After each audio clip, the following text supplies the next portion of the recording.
Journalists often believe that under the cover of a busy news day, governments like to sneak out bad news. You can be the judge of whether it's coincidence or not that on the same day the government released its mid-year economic review, it also chose to release a damaging, long-awaited report into riots at the Christmas Island and Villawood detention centres. The report blames the riots largely on overcrowding and bureaucratic red tape that means cases take too long to process. The opposition says it reveals a cascade of government policy failures and mismanagement, as National Affairs correspondent Heather Hewitt reports.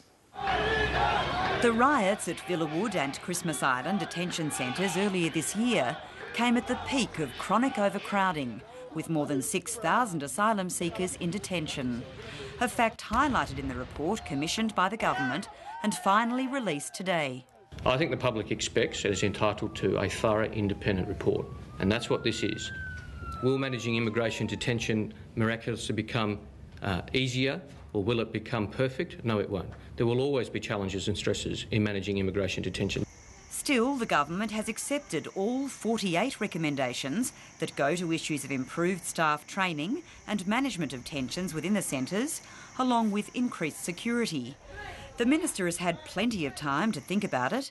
The report has been in his hand since the 31st of August, yet made public at the same time as the government's mid-year budget review was announced. This is not something that was done on the spur of the moment. We've been planning this press conference for this day for several weeks. Government ministers in different cities make announcements on the same day all the time. There's a saying in politics and it's called putting out the garbage. And politicians don't want people to notice what's going on, or they think no one's looking. They use busy days or at the end of the Christmas period to put these things out. Clearly the Minister has had a lot to deal with in this portfolio area over the last couple of months, but it's disappointing that he wasn't able to release this report promptly after receiving it.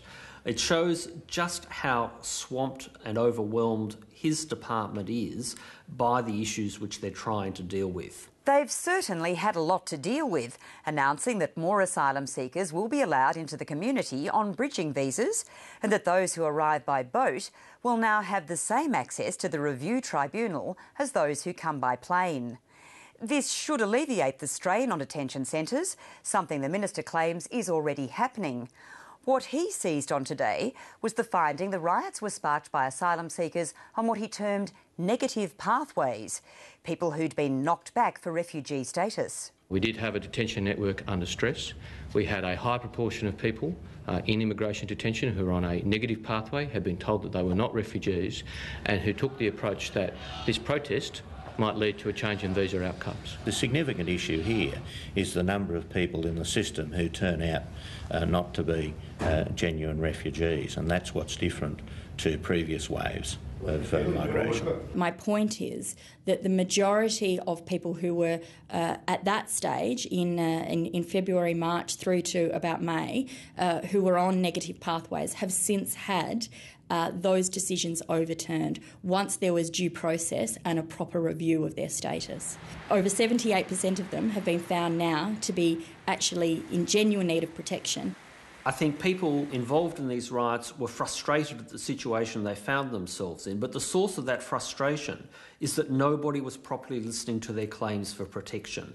That situation is now changing, and if that's the case, does this report really matter? But the reality is detention centres are not going to suddenly disappear, and this report does try to address how they should operate in the future.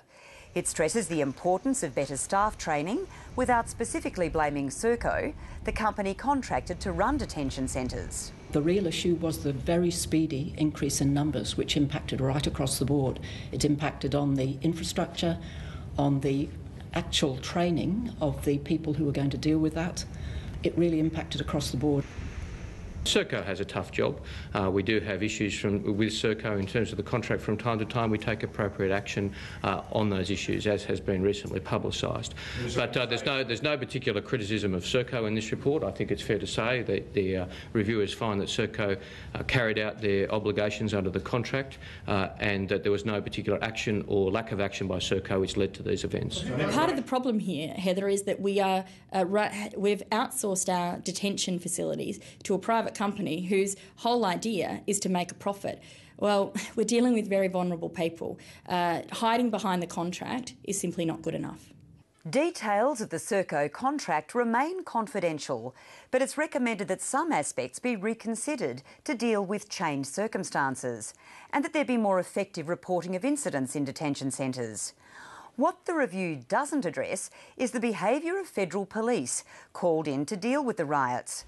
On Christmas Island, workers and residents claim rubber bullets were used and that staff and detainees were at risk.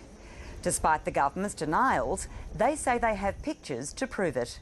We didn't pursue that. As you might recall, the involvement of the Australian Federal Police was something for the Attorney-General to look at separately. It is disappointing that the review doesn't deal with why the Federal Police used such unreasonable force in dealing with these protests. But the review does find there needs to be greater certainty over who takes control when riots break out.